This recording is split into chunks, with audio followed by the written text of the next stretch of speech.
오늘 함께 하나님께 온전히 맡겨야 합니다 라는 제목으로 하나님의 말씀을 나누겠습니다.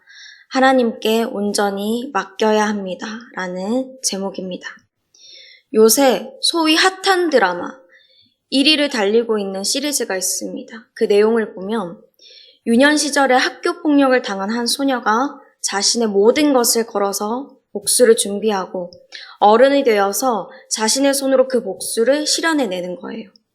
그리고 시청자들은 그 어린 소녀가 당한 그 폭력이 정말 눈뜨고 힘들 정도로 잔인하고 또 심한 것이기 때문에 소녀가 어른이 돼서 마침내 그 복수를 하나하나씩 이뤄나갈 때 마치 사이다를 마신 것처럼 속이 시원한 느낌을 받게 됩니다. 왜냐하면 나 또한 그런 부조리한 상황 속에서 힘이 없고 가진 게 없어서 약해서 내 목소리를 낼 수 없었던 그런 경험들이 누구에게나 있었기 때문이죠. 그리고 오늘 우리 그리스도인들 앞에 두 가지의 선택지가 있습니다.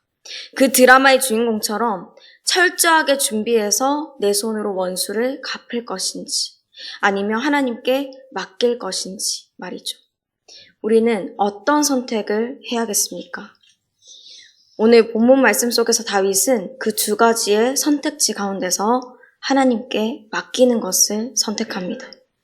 여전히 부조리한 상황과 환경에 놓였는데도 말이죠.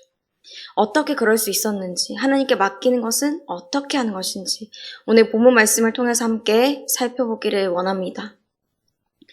블레셋을 추격하다가 돌아온 사울은 그의 군대 3,000명과 함께 다윗이 있는 엔게디 광야로 갑니다.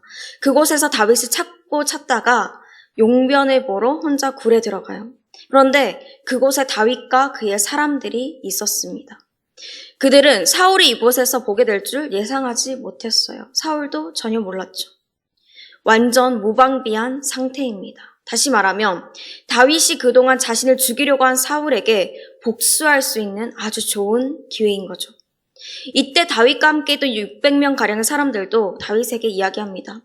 하나님이 당신에게 원수를 내 손에 넘길 거니까 내 손에 좋은 대로 하라고 그렇게 얘기하지 않았냐. 지금이 그때인 것 같다 라고 말이죠. 이 사람들은 정말 다윗을 생각해서 말해주고 있습니다. 가장 힘들고 비참하고 어려운 그 순간에 소외된 그들이 함께 시간을 보냈고 같이 도망 다녔어요.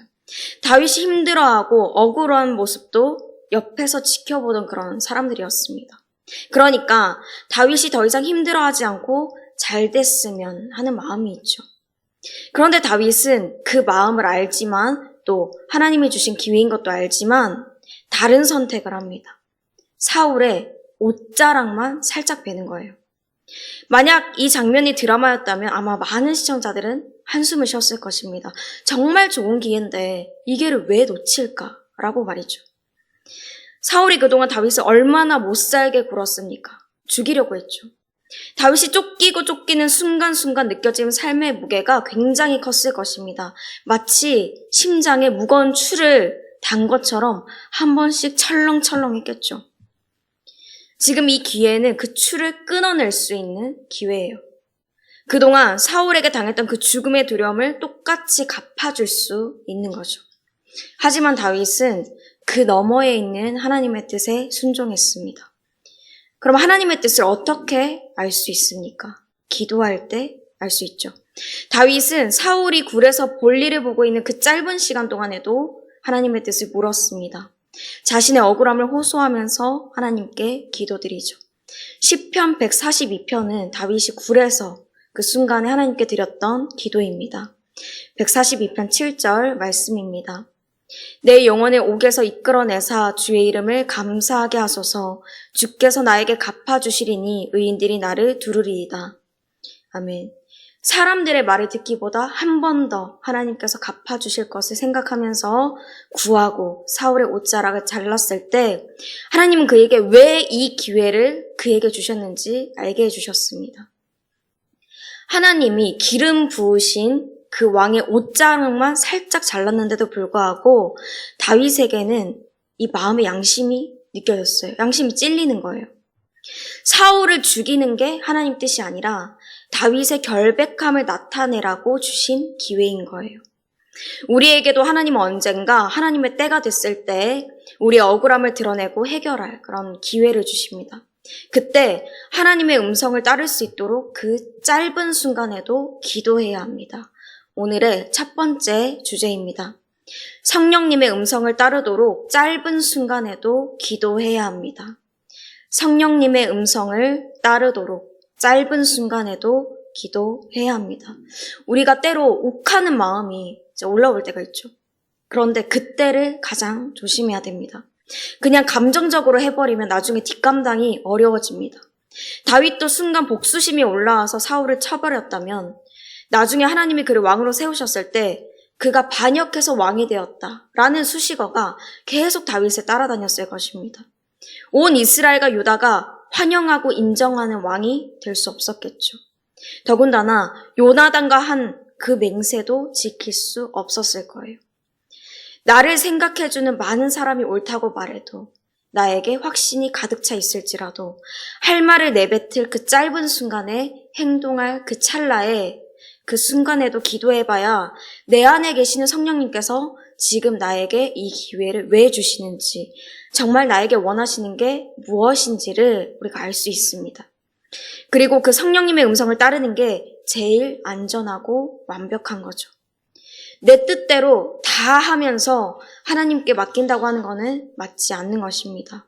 성령님께 계속해서 묻고 듣고 행동하는 저와 여러분이 되시기를 바랍니다. 그렇게 성령님의 음성을 따라 행동했더니 다윗은 사울에게 할 말이 있습니다. 굴에서 나간 사울에게 자신이 자른 사울의 옷자락을 보여주면서 결백을 입증해요. 사울에게 또 하나님 앞에서 죄짓지 않았다는 것입니다. 그리고 다윗이 그렇게 할 수 있었던 이유를 이야기합니다. 본문 12절 말씀입니다. 여호와께서는 나와 왕 사이를 판단하사 여호와께서 나를 위하여 왕에게 보복하시려니와 내 손으로는 왕을 해하지 않겠나이다. 하나님께서 판단하셔서 하나님이 복수해 주신다는 거죠. 그러니까 자기 손을 안 댄다는 거예요. 다윗은 이것에 대한 확실한 믿음이 있었습니다. 하나님께 맡길 때 하나님의 재판장이셔서 이 모든 상황에 대해 심판해 주신다는 거예요. 사울에게 말하지만 기도와 같은 고백을 합니다. 오늘 본문 15절 말씀을 함께 읽겠습니다. 시작. 그런즉 여호와께서 재판장이 되어 나와 왕 사이에 심판하사 나의 사정을 살펴 억울함을 풀어주시고 나를 왕의 손에서 건지시기를 원하나이다 하니라. 아멘. 우리도 이처럼 하나님이 재판장 되신다는 사실을 인정하면 하나님께 온전히 맡길 수 있습니다. 내가 복수하지 않을 수 있죠. 오늘의 두 번째, 하나님께서 우리에게 주시는 진리의 말씀입니다. 하나님이 재판장이심을 인정하고 내가 복수하지 말아야 합니다. 하나님이 재판장이심을 인정하고 내가 복수하지 말아야 합니다. 여러분, 내가 복수를 하면 어떻게 되겠습니까? 복수는 또 다른 복수를 부르겠죠. 서로 비방하고 깎아내리는 일이 멈추지 않을 것입니다. 미워하고 질투하고 시기하고 폭력하는 일들이 계속 이어질 것입니다. 사람이 하는 복수는 남도 나 자신도 계속 병들게 만듭니다. 하나님이 원하시는 모습이 아니죠. 복수하려고 하면 할수록 하나님이 기뻐하시지 않는 삶을 살아가게 될 것입니다. 하나님을 닮은 모습이 아니라 악인을 닮아가기 때문이죠. 나에게 어떤 사람이 해를 입히고 억울하게 만들었다 해서 나도 똑같이 그 사람에게 한다면 나도 똑같은 사람이 됩니다. 그리스도인들은 악인이 아니라 하나님을 닮은 모습으로 살아가야 됩니다. 그 아들 예수 그리스도를 닮은 그리스도인으로 살아가야 하죠. 하나님은 바울의 입을 통해서 확실하게 말씀하셨습니다. 로마서 12장 19절 말씀입니다. 내 사랑하는 자들아 너희가 친히 원수를 갚지 말고 하나님의 진노하심에 맡기라. 기록되었으되 원수 갚는 것이 내게 있으니 내가 갚으리라고 주께서 말씀하시니라. 아멘. 원수를 갚고 판단하는 것은 사람의 권한이 아닙니다. 온전히 재판장이신 하나님의 권한입니다. 그러니 그 하나님을 믿고 하나님의 손에 맡기시기를 바랍니다. 차가 있으신 성도님들께서는 발레 파킹을 맡겨보신 일이 있을 것입니다. 처음 보는 사람이지만 내 차를 이 사람이 잘 주차를 하고 내 차와 이 차 열쇠도 잘 보관해 줄 것으로 믿죠. 그리고 아무런 의심 없이 발렛 파킹원에게 차를 맡깁니다.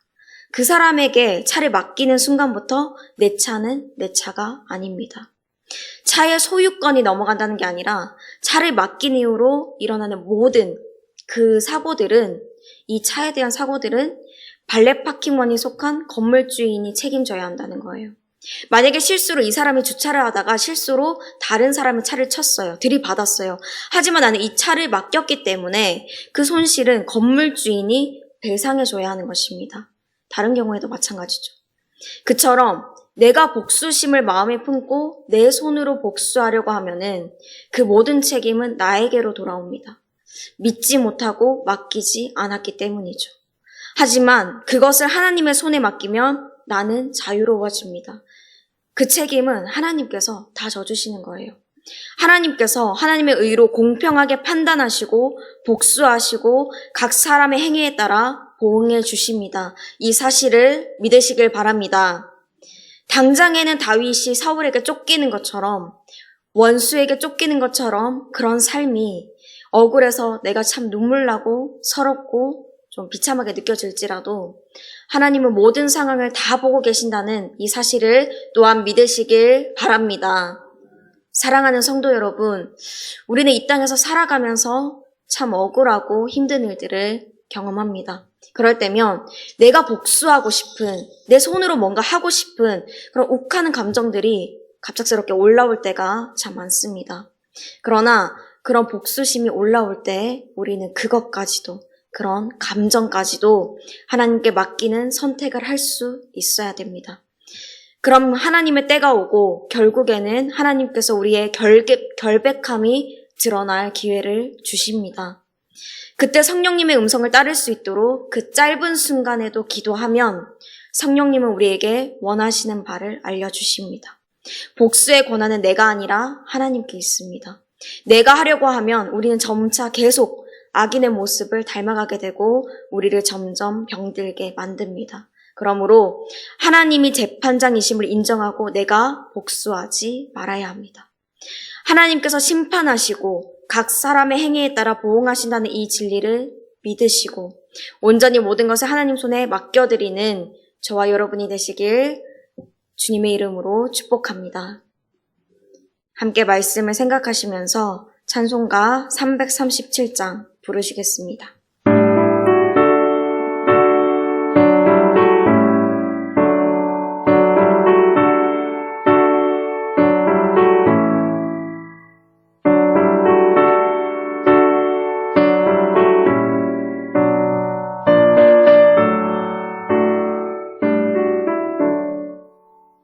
내 모든 시험 무거운 짐을 주 예수 앞에 아뢰이며 근심에 쌓인 날 돌아보사 내 대신 모두 맡으시네.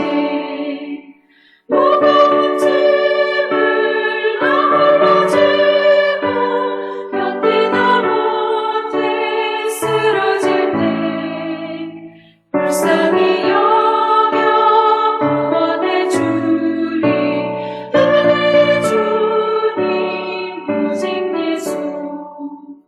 내 모든 괴로움 닥치는 말라 주 예수 앞에 아뢰이며 주께서 친히 날 구해 주사 넓으신 사랑 베푸시네.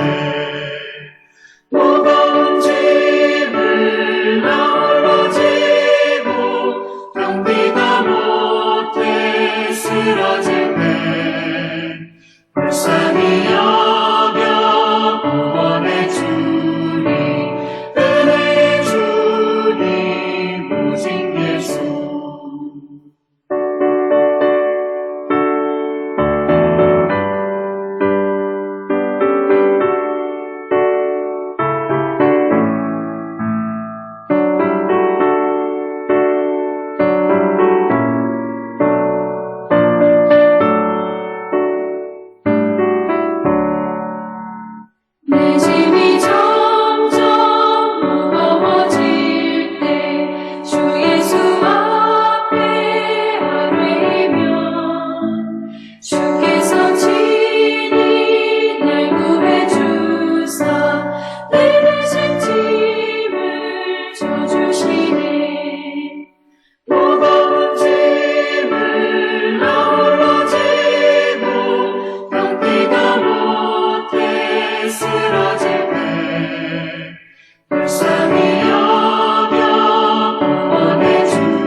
이제는 우리 주 예수 그리스도의 은혜와 하나님의 그 크신 사랑과 성령님의 교통하심이 삶의 모든 것을 주관하시는 우리 하나님의 주권을 인정하여 복수심까지도 하나님께 맡기며 신실히 살아가기로 다짐하는 모든 주님의 자녀들, 그 삶의 모든 지경 가운데 이제부터 영원토록 함께 하시기를 간절히 축원하옵나이다. 아멘.